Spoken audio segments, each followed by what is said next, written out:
Assalamualaikum warahmatullahi wabarakatuh. Saya Nabila Hayati, NPM 220310101058. Video ini saya buat sebagai video pemenuhan tugas dari mata kuliah Hukum Ketenagakerjaan. Seberapa pentingnya pengaturan hukum ketenagakerjaan di Indonesia? Pertama, hukum ketenagakerjaan ini membantu untuk melindungi hak-hak dasar para pekerja. Seperti contohnya adalah hak atas upah yang layak, jam kerja yang wajar, cuti yang sesuai, dan perlindungan terhadap diskriminasi dan juga pelecehan di tempat kerja. Ini juga penting untuk menciptakan kondisi kerja yang adil dan manusiawi bagi semua tenaga kerja. Selain itu juga, pengaturan hukum ketenagakerjaan juga bertujuan untuk mengatur hubungan antara pekerja dan pengusaha, yang di dalamnya ini mencakup aturan tentang kontrak kerja, pembayaran gaji, kondisi kerja, dan prosedur penyelesaian sengketa apabila nanti terjadinya sebuah sengketa. Dengan adanya ketentuan yang jelas dan terstruktur tadi itu, kedua belah pihak ini dapat memiliki kepastian hukum dalam menjalankan aktivitas mereka. Pengaturan hukum ketenagakerjaan juga memiliki peran dalam menciptakan stabilitas di pasar tenaga kerja dengan mengatur prosedur rekrutmen, pemutusan hubungan kerja, dan perlindungan terhadap pemutusan hubungan kerja yang tidak adil. Hukum ketenagakerjaan juga membantu menjaga keseimbangan antara kepentingan pekerja dan pengusaha. Ini membantu untuk mencegah konflik industrial dan ketidakstabilan yang dapat merugikan kedua belah pihak, serta juga dapat mengganggu produktivitas dan pertumbuhan ekonomi. Lalu, selanjutnya, pengaturan hukum ketenagakerjaan juga memiliki dampak ekonomi yang sangat signifikan. Dengan menciptakan lingkungan kerja yang stabil, adil, dan teratur tadi, hukum ketenagakerjaan dapat meningkatkan kepercayaan para investor, juga dapat mendorong investasi dalam bisnis. Hal ini dapat berkontribusi pada pertumbuhan ekonomi yang berkelanjutan, serta dapat meningkatkan kesejahteraan masyarakat secara keseluruhan.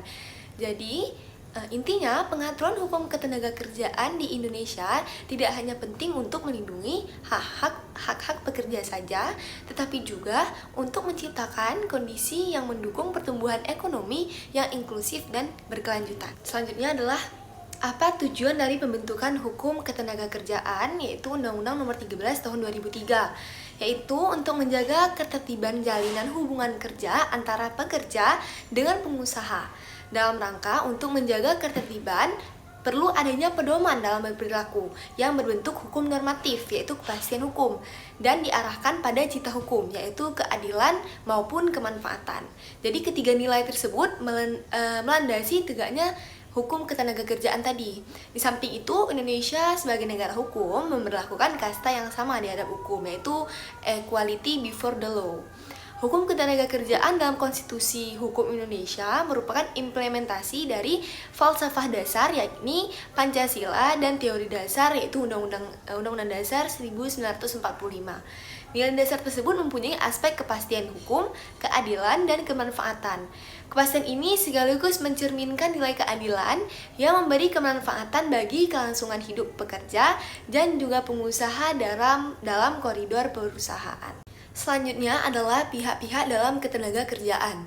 Dalam Undang-Undang Nomor 13 Tahun 2003 melibatkan beberapa pihak dalam hubungan kerja. Terdapat 5 pihak di dalamnya. Yang pertama adalah pekerja buruh. Sebelum berlakunya Undang-Undang Nomor 13 Tahun 2003 tentang ketenagakerjaan, istilah buruh ini sudah sangat dikenal dalam hukum perburuan karena sering digunakan sejak zaman penjajahan Belanda.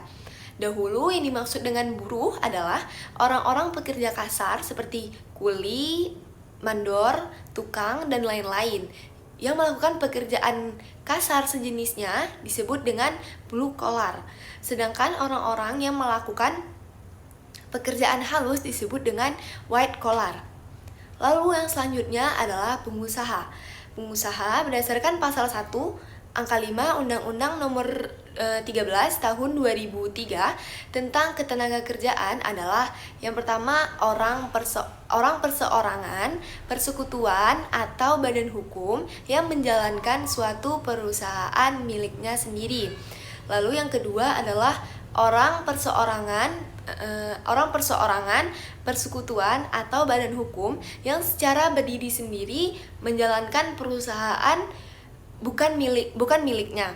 Terus yang ketiga adalah orang perseorangan, persekutuan, atau badan hukum yang berada di Indonesia mewakili perusahaan yang berkedudukan di luar wilayah Indonesia.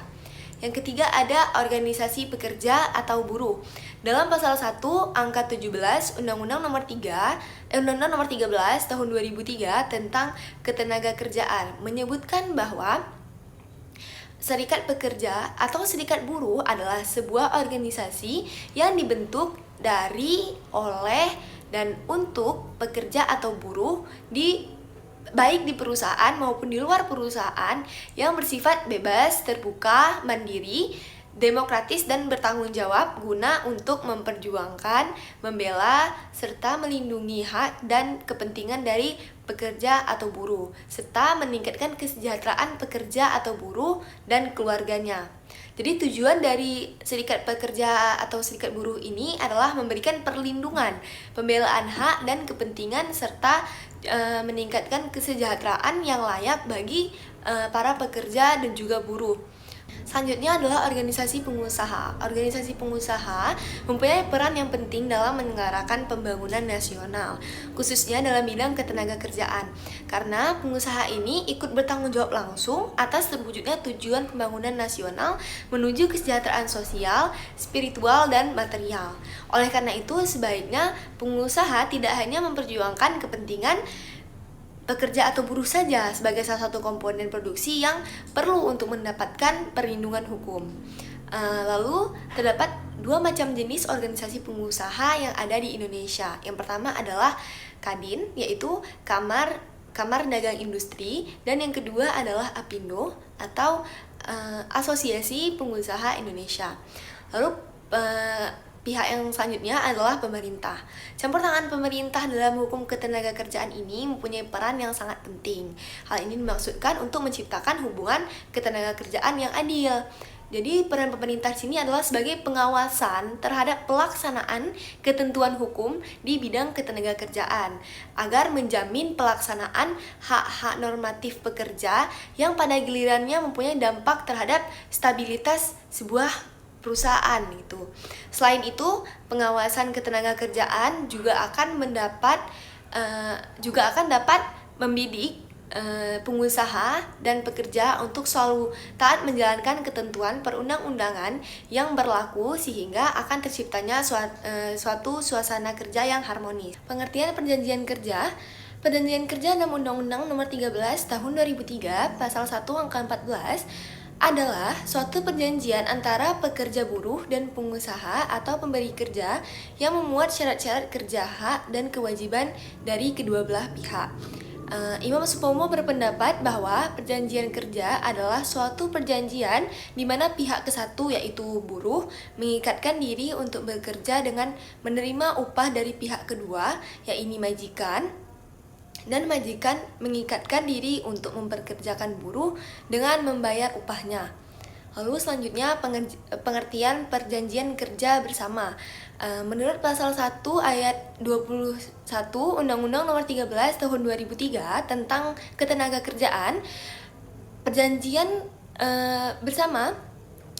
kerja bersama atau PKB merupakan perjanjian yang merupakan hasil perundingan antara satu atau lebih serikat pekerja dengan beberapa pengusaha atau perkumpulan pengusaha yang dalamnya itu memuat syarat-syarat kerja, hak, dan kewajiban kepada kedua belah pihak. Lalu istilah perjanjian kerja bersama atau PKB ini merupakan proses negosiasi antara perusahaan dan karyawan yang biasanya itu diwakili oleh serikat pekerja dalam proses perundingan bersama ini. Lalu selanjutnya pengertian dari peraturan perusahaan. Peraturan perusahaan adalah peraturan yang dibuat secara tertulis oleh pengusaha yang dalamnya itu memuat syarat-syarat kerja dan tata tertib perusahaan.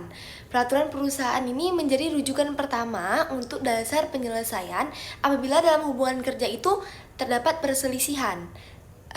Membuat peraturan perusahaan ini wajib hukumnya bagi perusahaan yang memiliki karyawan lebih daripada 10 orang. Hal ini sesuai dengan pasal 108 Undang-Undang Nomor 3 Tahun 2013 tentang Ketenagakerjaan. Dan masa berlaku dari peraturan perusahaan ini yang paling lama adalah 2 tahun dan wajib diperbarui apabila masa berlakunya ini sudah habis. Sekian dari saya. Wassalamualaikum warahmatullahi wabarakatuh.